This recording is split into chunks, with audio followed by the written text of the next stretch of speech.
ओम नमः शिवाय. अवधूत चिंतन श्री गुरुदेव दत्त. श्री स्वामी समर्थ. भक्तांनो, ही कथा ऐकल्याने भयंकर दुःखाचा नाश होतो. लक्ष्मी तुमच्या घरात नांदेल. दुःख, गरिबी आणि चिंता जळून खाक होतील. तुमच्या मुलांवरचे मोठे संकट टळेल. जो व्यक्ती ही कथा शेवटपर्यंत ऐकेल त्याला त्याच्या मनातील इच्छित फळ मिळेल आणि स्वामी समर्थांचा आशीर्वाद त्याच्या पाठीशी सदैव असेल. माता लक्ष्मी सुद्धा त्याच्यावर प्रसन्न होईल. म्हणून आजचा ही जी कथा आहे ती शेवटपर्यंत ऐकल्याने तुमच्या जीवनात मोठा चमत्कार होईल. ही दिव्य आणि शक्तिशाली कथा तुमच्या जीवनात मोठी घडामोड घडवणार आहे. तुमच्या जीवनात चांगले दिवस येणार आहेत. म्हणून ही कथा चुकूनही टाळू नका. चॅनलवर नवीन असाल तर चॅनलला देखील लगेच सबस्क्राईब करून ही कथा ऐकण्यासाठी सज्ज व्हा. प्राचीन काळात एका वैभवशाली राज्यावर राजा चंद्रकेतू राज्य करत होता. तो प्रजावत्सल आणि न्यायप्रिय धाडसी राजा होता. त्याच्या राज्यात सुख, समाधान आणि समृद्धी नांदत होती. मात्र काही वर्षांनी राजावर दुःखाचा सावट पसरू लागला. पाऊस पडेनासा झाला, नद्या आटू लागल्या आणि जमीन ओसाड पडू लागल्या. प्रजेला तहान भुकेचं संकट सतावू लागलं. काही साधू संतांनी सांगितलं की राज्यावर काहीतरी गोड संकट आलेलं आहे. राज्यावर संकट दूर करण्यासाठी पवित्र गाय आणि त्यांच्या चरणधुळीचा आश्रय आपल्याला घ्यावाच लागेल, असं साधू संतांनी राजाला सांगितलं. राजा चंद्रकेतूला हे ऐकून आश्चर्य वाटलं, पण तो काहीही करून प्रजेला वाचवण्यासाठी तयार होता. जे काही साधू संतांनी सांगितलंय ते ऐकण्याचा निश्चय केला आणि त्याने आपल्या मोजक्याच सैनिकांसह गूढ आणि दाट जंगलाचा मार्ग धरला. राजा चंद्रकेतू आणि त्याचे काही थोडेसे विश्वासू सैनिक जंगलाच्या दिशेने निघाले. त्या जंगलाला काळजैव्हान म्हणून ओळखले जायचे. अनेक वर्षांपासून तिथे जाण्याची कोणाची हिंमत नव्हती आणि कोणीच गेलेलं नव्हतं, कारण त्या जंगलात अनेक गूढ आणि भयानक गोष्टी घडत असल्याच्या अफवा पसरल्या होत्या. सूर्य आता मावळत चालला होता. पक्ष्यांचे आवाज बंद झाले होते आणि एक भीषण शांतता पसरली. रस्त्याला गडद झाडं, वेली, अनोखी फोळी आणि गोड झऱ्यांनी नटलं होतं. सैनिकही घाबरलेले दिसत होते, पण राजाचा आत्मविश्वास मात्र अढळ होता. राजा म्हणाला, शूर योद्ध्यांनो, आपला उद्देश पवित्र आहे. आपण गाय शोधून राज्यावरचं संकट दूर करूयात. काही वेळ चालल्यानंतर एक भला मोठा पिंपळाचा वृक्ष दिसला. त्याच्या छायेमध्ये एक साधू ध्यानस्थ बसलेले दिसले. त्यांचं तेजस्वी रूप पाहून राजा आणि सैनिक साधू समोर नतमस्तक झाले. साधूंनी डोळे उघडले आणि हलक्या आवाजात म्हणाले, राजा चंद्रकेतू, तुझे येथे येण्याचा हेतू मला माहिती आहे. ही पवित्र गाय तुला मिळेल, पण तिला तुझ्या राज्यात घेऊन जाणं सोपं नाही. ती गाय दिव्य शक्तीने युक्त आहे. तिचं रक्षण फक्त निष्पाप हृदय असलेला मनुष्य करू शकतो. तुझी ही परीक्षा असेल. राजाने साधूला वचन दिले, मी कोणतीही परीक्षा द्यायला तयार आहे. फक्त माझं राज्य संकटमुक्त झालं पाहिजे. साधूंनी एका झऱ्याजवळ इशारा केला. त्या झऱ्यातून सुवर्ण रंगाचा प्रकाश निघत होता. त्या झऱ्याकडे साधूंनी बोट केलं. झऱ्याच्या काठावर एक सुंदर पवित्र गाय होती. तिचं शरीर शुभ्र होतं आणि डोळे दिव्य तेजाने चमकत होते. त्या गायीच्या नजरेत एक वेगळंच वात्सल्य होतं, जणू तिच्या अस्तित्वाने वातावरण पवित्र झालं होतं. सैनिकही आनंदी झाले, पण साधू म्हणाले, राजा, ही गाय तुझ्याबरोबर जाईल, पण तू तिला पाठीशी घेऊन जात असताना अनेक संकट मात्र येतील. काही झालं तरीही तुझी श्रद्धा आणि संयम सुटता कामा नये. राजाने नम्रतेने गायीला प्रणाम केला आणि तिच्या दिशेने जाऊ लागला. गायीने देखील जणू राजाची भक्ती ओळखून त्याला साथ देण्यासाठी पावलं उचलली. पण जसं जसं ते जंगलाच्या बाहेर जाऊ लागले तसे तसे गूढ घटना घडू लागल्या. ह्या घटना कोणत्या होत्या त्या आपण बघूयात. जसा जसा राजा जंगलाच्या दिशेने बाहेर पडू लागला होता तसं तसं काहीतरी संकटे येण्याच्या मार्गाने सुरुवात झाली होती. राजा, ही गाय आता तुझ्या सोबत आहे आणि तू हिला बाहेर घेऊन जायचे आहे आणि तुला संकट देखील येणार आहेत असं साधूने देखील सांगितलं होतं. अचानक हवेत एक विचित्र गर्जना झाली. झाडं हलू लागली आणि जमिनीवरून काळसर धुराचे लोट उठू लागले. सैनिक घाबरून मागे होऊ लागले. पण राजाने धीर धरला आणि भिवू नका, ही आपली परीक्षा आहे. तेवढ्यात त्या धुरामधून एक आसुरी आवाज आला, राजा, ही गाय माझी आहे. तिला घेऊन जाण्याचा प्रयत्न करू नकोस, नाहीतर मी तुझं आयुष्य संपवून टाकेल. राजा मात्र घाबरला नाही, डगमगला नाही. त्याने तलवार वर काढली आणि जोरात गर्जना करत म्हणाला, दुष्ट आत्म्या, तू काहीही करशील, पण माझ्या राज्याचं कल्याण मी मात्र करेनच. या पवित्र गायीचं रक्षण करणं म्हणजे माझं कर्तव्य आहे आणि मी माझं कर्तव्य पार पाडणारच. ही गाय मला घेऊन जाण्यापासून कोणीही रोखू शकत नाही. अचानक त्या धुरात एक भीषण रूप दिसू लागलं. तो भैरव राक्षस होता. त्याचे लाल डोळे आणि भयानक रूप पाहून सैनिक पुन्हा घाबरले. पण राजाने गायीच्या पुढ्यात उभं राहत तलवारीने एक चमत्कारिक वर्तुळ आखलं आणि मंत्र पुटपुटू लागला. गायी शांत होती. तिच्या नजरेतून एक तेजस्वी प्रकाश बाहेर पडत होता. तो प्रकाश थेट भैरव राक्षसावर आदळून त्या प्रकाशाच्या तीव्रतेने राक्षस विरघळू लागला आणि हे अशक्य आहे. माझ्या शक्तीचा अंत एका गायीच्या कृपेने कसा होत आहे? तो हळूहळू काळसर धूर नष्ट होऊ लागला. झाडं शांत झाली.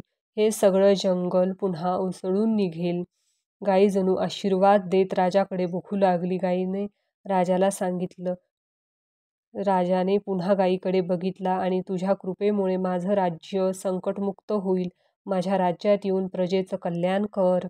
राजा चंद्रकेतू गायीला थोडं जवळ घेत तिला विश्वास देत म्हणाला, भिवू नकोस, मी तुला सुखरूपरित्या इथून घेऊन जाणार आहे.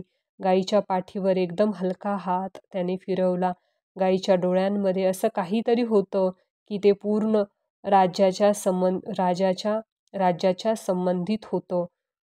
राजा आणि त्याचे सैनिक गायीसह जंगलातून बाहेर पडायला लागले. त्याच वेळी राजाच्या मनात अनेक विचार येत होते की मी विश्वास ठेवला आणि तुम्ही योग्य मार्गावर चालले असं साधूने सांगितलं होतं.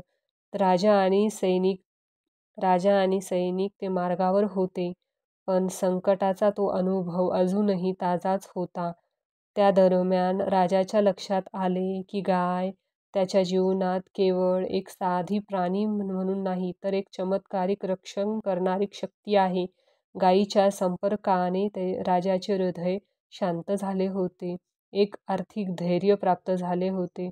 पण त्याला हे समजलं, हे चमत्कार फक्त गायीच्या शक्तीमुळे नाहीच, तर आपल्या श्रद्धेला, निष्ठेलाही महत्त्व आहे. त्याच्या मनाने ठरवलं की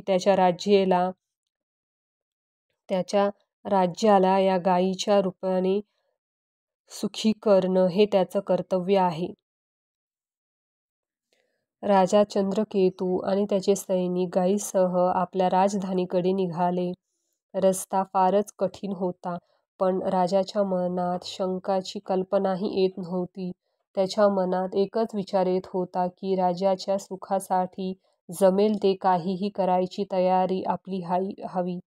शिवाय गायीच्या सहवासामुळे सर्व सैनिक मन देखील उत्साही झाले होते. गायीच्या पाठीवर शांत आणि सुखाचा आभास होत होता. एका काठावर येताच त्याने एक अद्भुत दृश्य पाहिले. राजाच्या सीमेला जरा जवळ जाऊन त्याने एक हलका प्रकाश दिसला. तो एक पवित्र चंद्रप्रकाश वाटत होता. तो असा की चमकदार वलय निघत होते. त्यामुळे संपूर्ण वातावरण पॉझिटिव्ह झाले होते. राजा आणि त्याचे सैनिक ते दृश्य पाहून थक्क झाले. त्यांना समजले की ही गाय फक्त पवित्र आहे, तर तिच्या आशीर्वादाने राज्याचे सर्व संकट आता लवकरच दूर होणार आहे. राजा चंद्रकेतू आणि त्याचे सैनिक गायीसह राजधानीकडे निघतच होते. रस्ता सोपा नव्हता, पण प्रत्येक टप्प्यावर त्यांना एक नवा चमत्कार दिसत होता. त्यांच्या प्रत्येक पावलासह वातावरण बदलत होतं आणि सगळं काही नव्या तेजाने भरून जात होतं. गायीच्या जवळ असलेल्या प्रत्येक व्यक्तीला एक वेगळंच समाधान आणि शांतता लाभत होती. पण राजाच्या मनात एक शंका आली.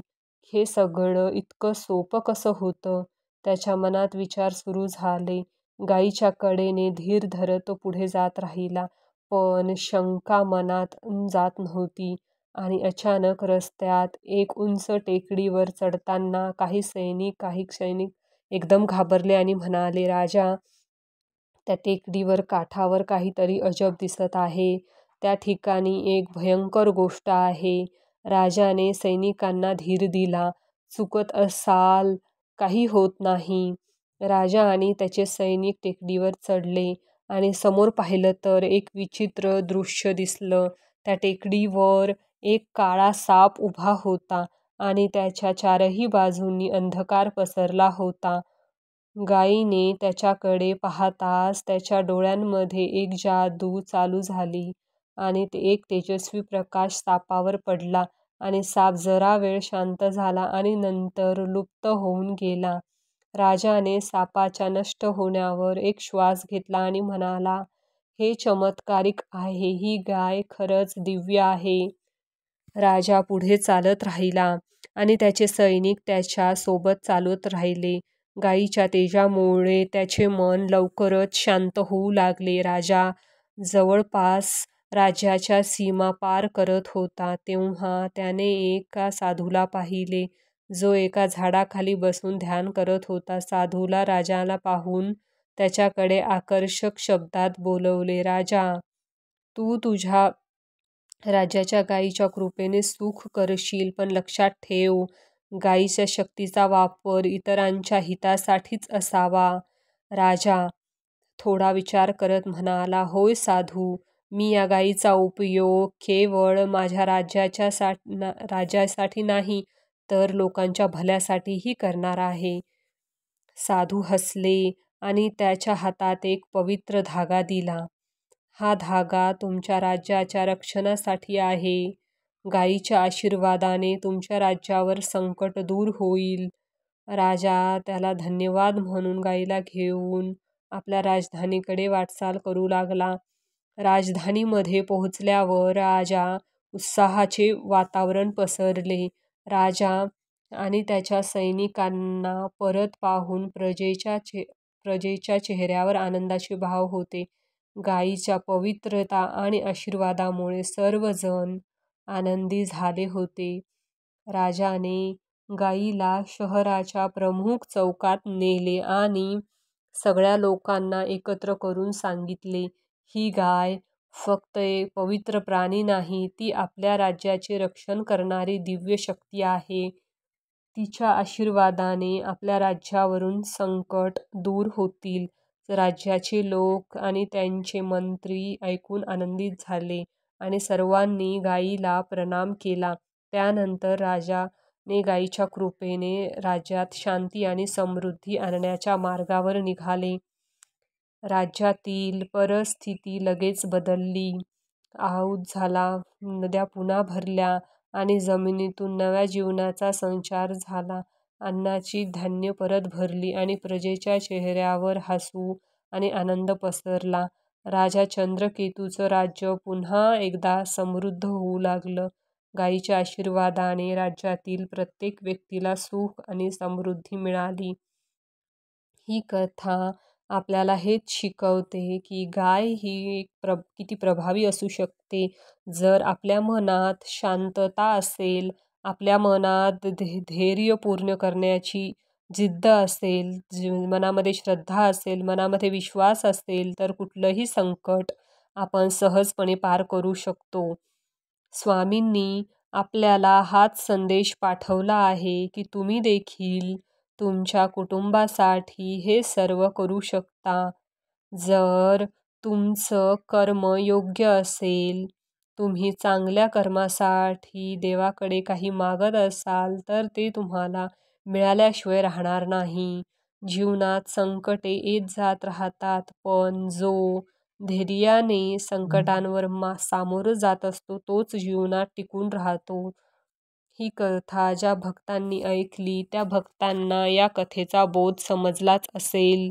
जसं राजाने कुठलेही परिस्थितीत त्या जंगलात जाऊन गाईला आणलं, त्याने आपल्या प्रजेसाठी हे सर्व काही केलं. त्याचा निश्चय दृढ होता. त्याच्या मनात साशंकता नव्हती. जे काही करायचं होतं ते फक्त प्रजेसाठी करायचं होतं. त्याने स्वतःसाठी काही केलं नाही, तर आपल्या प्रजेसाठी सर्व काही सहन केलं. म्हणून तो पुन्हा परतू शकला, गाईला राज्यामध्ये आणू शकला आणि राज्यामध्ये पुन्हा आनंदाचं वातावरण निर्माण करू शकला. राज्यातील परिस्थिती बदलली, कारण राजाने ते करून दाखवलं. राजाच्या चंद्रकेतू जे काही केलं ते आपल्या राज्यासाठी केलं आणि गायीच्या आशीर्वादाने राज्यातील प्रत्येक व्यक्तीला सुख आणि समृद्धी मिळाली. आपल्याही जीवनात आपण जर चांगले कर्म करत राहिले तर एखादं ध्येय गाठण्यासाठी आपण जर पाऊल उचललं तर ते ध्येय गाठल्याशिवाय आपण मागं फिरायचं नाही.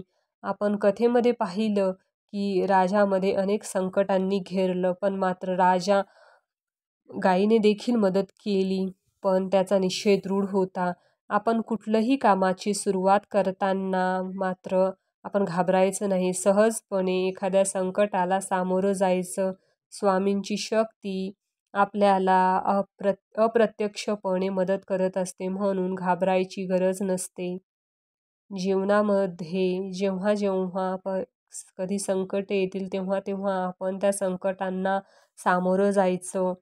प्राचीन काळी या अनेक घटना घडल्या आणि त्या घटनांमध्ये काही ना काही चमत्कार आपल्याला दिसून येतात.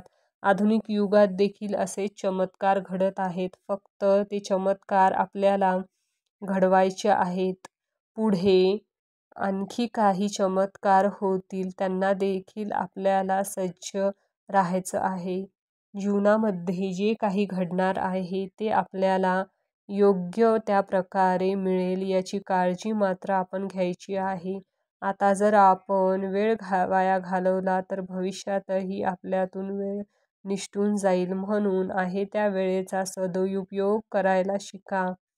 प्रत्येक कथेमध्ये आपल्याला हेच शिकायला मिळतं की कशा प्रकारे सत्याचा विजय होतो, कशा प्रकारे स्वामी समर्थांची कृपा आपल्यावर राहते. राजा चंद्रसेनला श्रद्धा आणि विश्वासाच्या बळावर हे सर्व काही मिळालं होतं. ही कथा सांगणार प्रत्येक भक्त जो आहे त्याच्या श्री स्वामी समर्थ महाराजांची कृपा आहे, सदैव आहे. ज्या श्रोत्यांनी ही कथा ऐकली आहे त्या प्रत्येक श्रोत्यावर श्री स्वामी समर्थ महाराजांची कृपा नक्की होणार आहे. जीवनामध्ये आपण जे काही मिळवलं त्याचा थोडाफार वाटा तरी दुसऱ्यांचा आहे असं म्हणून, काही मिळालं म्हणून गर्व आणि अहंकार मात्र करायचा नाही. ही कथा आपण ऐकली आहे याचाच अर्थ आपल्याही जीवनात काहीतरी सकारात्मक होणार आहे असा दृढ निश्चय आपण आपल्या मनामध्ये ठेवायचा आहे. जीवनामध्ये चमत्कार आणि भावनिक ओढ आपल्याला नेहमी असायला हवी. काही महत्त्वाच्या गोष्टी आहेत ज्या आपल्याकडे असतील तर आपण जीवनामध्ये मोठं बनवू शकतो. आजकालच्या जीवनामध्ये सर्व काही आपल्याला प्राप्त होतं, परंतु त्याची योग्य ती किंमत आपल्याला राहत नाही. म्हणून लक्षात ठेवा, जीवनात जे काही मिळवाल त्याची योग्य किंमत राहावी. म्हणून स्वामी समर्थ महाराजांनी हा आराखडा निर्माण केला आहे. कारण सहजरित्या जर सर्वांना सर्व काही मिळालं तर त्याची किंमत आहे ती माणसांना राहणार नाही. म्हणून स्वामी समर्थ महाराजांनी एवढ्या परीक्षा भक्तांच्या घेतल्या आहेत. ह्या परीक्षांमध्ये घेण्याचं कारण आहे की भक्तांना मिळालेल्या गोष्टींचं महत्त्व समजावं. आजचा स्वामी संदेश तुमच्यासाठी हाच महत्त्वाचा गुणधर्म सांगणारा होता. आजची जी आपण गोमातेची पवित्र कथा ऐकली आहे या कथेमध्ये देखील कसं राजाने त्याच्या प्रजेसाठी सर्व काही केलं, त्याने गर्व केला नाही, त्याने अहंकार केला नाही, त्याला प्रजेचं दुःख देखवलं नाही, म्हणून त्याने जंगलात जाऊन गायीला आणलं आणि प्रजेला सुखी बनवलं. आपण देखील आपल्या जीवनामध्ये आपल्या कुटुंबाला सुखी करण्यासाठी आपण सर्व काही करू शकतो. तर आपण धैर्याने आणि आत्मविश्वासाने कुठलीही गोष्ट नकळत करू शकतो. त्यामध्ये नक्कीच तुम्हाला सफलता प्राप्त होईल. संकट दूर करण्यासाठी तुम्हाला फक्त स्वामींच्या काही आशीर्वादांची गरज आहे. हे आशीर्वाद जर तुम्हाला मिळाले तर तुम्हाला कुठल्याच गोष्टींची गरज भासणार नाही. परंतु हे आशीर्वाद मिळवण्यासाठी तुम्हाला चांगले कर्म करत राहणं गरजेचं आहे. जीवनामध्ये चांगले वाईट दिवस येत राहतात, पण जो चांगले दिवस आल्यावर गर्व करत नाही आणि वाईट दिवस आल्यावर खचून जात नाही, तोच आयुष्यामध्ये टिकून राहतो. म्हणून लक्षात ठेवा, जीवनामध्ये मोठं व्हायचं असेल, जीवनामध्ये तुम्हाला काहीतरी प्राप्त करायचं असेल तर संघर्षाशिवाय मात्र पर्याय नाही. स्वामी नेहमी आपल्या भक्तांना सांगत असतात की तुम्ही एकदा प्रयत्न तर करून पहा. तुमच्या प्रयत्नांना साथ मी देईल. प्रयत्न एकदा व्यर्थ जातील, दोनदा व्यर्थ जातील, तीनदा व्यर्थ जातील, पण चौथ्यांदा त्या प्रयत्नांची योग्य परिणाम तुम्हाला बघायला मिळतील. म्हणून जेव्हा एखादी गोष्ट नेहमी करत असतो तेव्हा त्या गोष्टीमध्ये आपण पूर्णपणे तयार होऊन जातो आणि त्या गोष्टीची सवय आपल्याला होऊन जाते. म्हणून प्रयत्न करणं सोडू नका. प्रयत्नाने माणूस एखादी गोष्ट सहजपणे प्राप्त करू शकतो. जर एखाद्या गोष्टीची आपल्याला प्रॅक्टिस असेल तर ती गोष्ट मिळवण्यासाठी आपल्याला फार मेहनत करावी लागत नाही. जर तुम्हाला एखादी गोष्टीमध्ये नाविन्य प्राप्त करायचं असेल तर तुम्हाला प्रयत्न करावाच लागेल. वारंवार तीच गोष्ट केल्याने आपण त्या गोष्टीमध्ये पारंगत होऊन जातो आणि आपण ती गोष्ट सहजपणे करू शकतो. स्वयंपाक करणारी जी स्त्री आहे तिला रोज स्वयंपाक करण्याची सवय लागलेली असते. त्यामुळे तिला स्वयंपाक करण्यासाठी फार कष्ट घ्यावे लागत नाहीत. ती सहजपणे स्वयंपाक करू शकते आणि जर एखादा नवीन व्यक्ती पहिल्यांदा स्वयंपाक करायला लागला तर त्याला तो स्वयंपाक करता येणार नाही. याचाच अर्थ जेव्हा आपण सहजपणे एखादी गोष्ट करण्याची तयारी ठेवतो तर तुमचे प्रयत्न खूप महत्त्वाचे आहेत. रोज प्रयत्न करून एखादी गोष्ट मिळवण्याचा ध्यास जेव्हा तुम्ही घेसाल तेव्हा तेव्हा तुम्ही त्या गोष्टीमध्ये पारंगत व्हाल. म्हणून ही गोष्ट लक्षात ठेवा. चमत्कार महाराज नक्की करतील, फक्त त्यासाठी तुमचे प्रयत्न हे महत्त्वाचे आहेत. आजचा हा संदेश तुमच्यासाठी खूप महत्त्वाचा होता. आजची ही जी गौमातेची कथा आहे, ज्या भक्तांनी ऐकली त्या भक्तांच्या मनामध्ये सर्व चांगल्या इच्छा पूर्ण होतील. ही कथा होईल तेवढ्या स्वामी भक्तांपर्यंत नक्की पोहोचवा. ही जर आपल्या चॅनलवर नवीन असाल तर रोज स्वामी संदेश ऐकण्यासाठी आपल्या या चॅनलला नक्की सबस्क्राईब करा. कथा जर आवडली असेल तर व्हिडिओला लाईक नक्की करा. धन्यवाद.